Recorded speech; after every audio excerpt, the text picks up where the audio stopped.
Bang sendiri di Cirebon kerja atau gimana sih? Kerja Sebagai apa sih? di bengkel cuci mobil. Sebagai mobil Iya, kerja di situ ya. iya. Berapa lama di sini? Sekitaran 5 tahun saya di situ. Jadi yang pas kejadian Dari itu umur berapa tahun kerja di 2011, situ? dari 2011. 2011. Kebetulan pas kejadian itu kan 2016. Pas kejadian itu 2016 itu nggak lama pas kejadian itu saya melapor gitu. Saya berhubung saya juga takut gitu kan sama pihak keluarga pelakunya gitu kan bahwa saya yang pelapornya gitu. Akhirnya saya memutuskan buat pulang. Masuk katanya kan ada yang Saka tuh ya. Abang Iya. kenal kan muka-mukanya waktu Nah, kejadian. kalau Saka itu saya nggak tahu ya. Hmm. Masalahnya pas waktu penangkapan itu Saka itu nggak ada. Terus juga pas waktu kejadian juga itu saya kurang begitu jelas tuh Hmm. Saka itu. Pas penangkapan juga nggak ada itu Saka. Oh, berarti pas penangkapan itu abang tahu gitu? Hmm? Pas kejadian penangkapannya itu abang tahu ada yang ditangkap gitu di Cirebon itu? Tahu. Ditangkapnya di mana? Di dekat bengkel atau? Iya, di depan bengkel saya, di tempat tongkrongan itu, di tongkrongan itu. Oh, berarti ditangkapnya di depan bengkel Abang Aib gitu? Iya, Tongkrongannya ya? tongkrongan Aib itu. terakhir nih, waktu kejadian persis nggak melihat kondisi korban ini seperti apa sih? Sempat ngelihat nggak? Enggak pernah. Saya nggak ngelihat Nggak ngelihat, cuma pas kejadian. tahu Iya, gimana? korban seperti apa saya nggak pernah ngelihat. Tahu ada korban gitu. Iya, tahu ada korban itu setelah berapa hari kejadian. Oh, besoknya. Oh, besoknya. Ya, besoknya. Jadi pas malam itu malam lihat, Heeh. besoknya terjadi Iya, kasusnya gitu. iya. Bang, oh, yang tadi. Kebetulan kan waktu itu ada Bapak almarhum Eki menanyakan pada saya gitu. Dia menanyakan apakah kamu tahu semalam ada kejadian ribut-ribut di sini. Saya spontan aja saya langsung bilang, iya saya tahu Pak. Iya saya tahu. Terus kamu tahu pelaku-pelakunya? Ya saya tahu Pak. Biasa nongkrong di mana? Itu Pak di depan. Saya begitu. Saya cerita sama Bapak almarhum itu. Almarhum korban itu Iya. ke Polsek. Kebetulan biasa nongkrong di depan katanya gitu. Udah begitu dia langsung kasih nomor HP saya. Langsung dia bilang nanti kabarin saya ya kalau anak-anaknya pada nongkrong. Iya Pak. Hari itu juga pukul sore sekitaran jam 5 itu saya langsung kabarin Om Rudi. Udah lama ditangkap gitu ya? Habis itu. Iya. Berarti mereka ini anggota geng motor benar Bang? Nah kalau masalah bicara anggota geng motor itu kurang tahu juga ya Pak. Kalau bicara anggota geng motor Cuma saya mereka nggak. kumpul aja gitu. Ya cuma mereka sering kumpul. Nah, lokasi depan bengkelnya pencucian AF itu nggak ada warung sama sekali. Nggak ada warung rokok ya? Iya, nggak Dan ada. nggak buka sampai malam ya? Nggak ada, bukannya nggak buka di sini nggak ada. Pak, kalau sama pelaku kenal nggak beberapa sama Kalau sama pelaku kenal sebagian. Pelaku kenal sebagian. mereka? Nah, kalau yang pelaku itu Hadi, Eko, sama Saka, Dirman, 4 saya. Mereka itu geng motor atau? Oh bukan, itu bukan geng motor, itu kuli bangunan. Dia itu kalau ada yang ngajak kerja. Oke. Katanya mereka sering nongkrong di depan sini Pak. Kalau sering nongkrong ya hanya sekedar mungkin namanya pekerja bangunan, ya kumpul di sini nongkrong gitaran biasa godain cewek apa gitu ya, maaf ini ya. Kenakalan lah biasa Iya, gitu ya Pak. namanya anak muda godain cewek, wiu gitu kan. Nah di situ masalah nongkrong. Cuman ini dia yang pelaku ini, maaf ya, saya kasih penjelasan. Yang namanya sebelum kejadian, yang namanya Eko sama Hadi, malam apanya saya nggak tahu. Cuman saya lagi ngobrol sama adik saya 2 orang. Dia datang, Eko sama Hadi itu datang, dia terus ngomong, "Ang, saya pengen grebek orang." Kenapa permasalahannya? Karena pengen grebek pencucian mobil karena dia bawa cewek.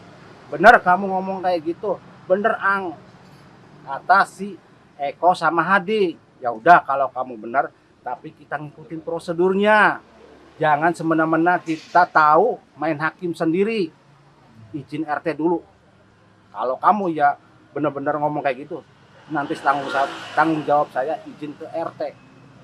Barulah saya tindak ke RT Papasren. Waktu itu penggerebekan, nah Papasren, saya ngomong sama Papasren tindak, ayo ikut, ikut menggerebek.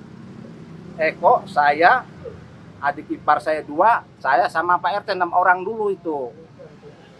Nah, barulah berjalan ke depan bengkel, diketok-ketok. Tuh. Mas, enggak keluar-keluar. Sampai nunggu lama, mungkin ya namanya anak muda, agak kasar pengetokannya itu, dok. Sampai Pak RT yang ngomong, setelah dibuka, ada yang menanyakan, Mas, bener kamu bawa cewek di sini? Enggak, katanya enggak ada. Sok aja lihat aja, enggak ada. Nah, kan pemuda, khususnya masyarakat yang di wilayah sini masih enggak percaya. Barulah dia menggeledah. Akhirnya itu ada perempuan 2 di kamar mandi. Tuh, barulah emosi. Ya maaf ya, namanya emosi nggak bisa spontan. Ada yang melemparkan kursi, pokoknya ada yang apa nggak tahu. Cuma saya udah jangan main kekerasan, udah jangan, panggil Pak RT kata sayanya. Panggil Pak RW, kontak Pak RW, datang Pak RW Yitno. Tuh, saya terus sampai bahkan warga sini ngomong, kamu orang andon usaha, berani-beraninya kamu pengen mencemarkan, menjelekkan warga di sini. Sedangkan warga di sini aja nggak begitu. Emang nggak ada respon, maksudnya nggak ada tindakan apa ya dari AF sama itu, mungkin bersalah apa ya. Nggak ada respon apa. Diem aja intinya. Diem aja. Karena ngerasa ada bukti ceweknya itu. Barulah. Nah, sempat RW itu ngomong, ya kalau sumpah pakai kekerasan, saya nggak tanggung jawab. Baru itu diam semua warga itu dari omongan Pak RW itu. Usut, udah lama-lama udah beres. Pokoknya warga di sini jangan sekali-kali lagi kamu bawa cewek. Nanti saya ingatkan lagi, jangan sekali-kali. Tapi penggerebekan itu banyak Pak yang tahu Pak. Nggak ada malam. Yang tahu ya pokoknya itu yang terakhir itu Pak RW. Jadi ada 6 orang waktu kita penggerebekan, saya, Adi, Eko, adik ipar saya 2, sama Pak RT. Itu juga Pak RT yang maju duluan, itu yang ketok-ketok. Mungkin waktu itu memanas, sampai sama saya ngomong sama rekan-rekan, udah panggil Pak Yitno aja, Pak RW suruh ke sini, biar tahu ini pendatang berani-beraninya ibaratnya pengen berulah di sini. Pak, penggerebekan itu ingat nggak di tanggal berapa? Saya nggak ingat.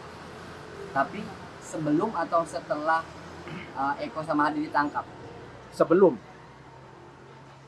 ditangkap. Ya kalau bulan, nah Masuk bulan Agustus. bulan Karena dekat- Agustus itu. Dekat dari peristiwa penangkapan itu ya Pak? Kalau penangkapan apanya? Eko sama Hadi ini.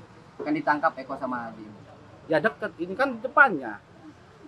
Ini kan makanya. Waktunya. Oh, selang berapa hari itu? Selang Hmm. berapa hari? Iya. Setelah saya penggerebekan berapa harinya itu ketangkep. 3 apa 4 hari saya lupa itu. Maaf ya.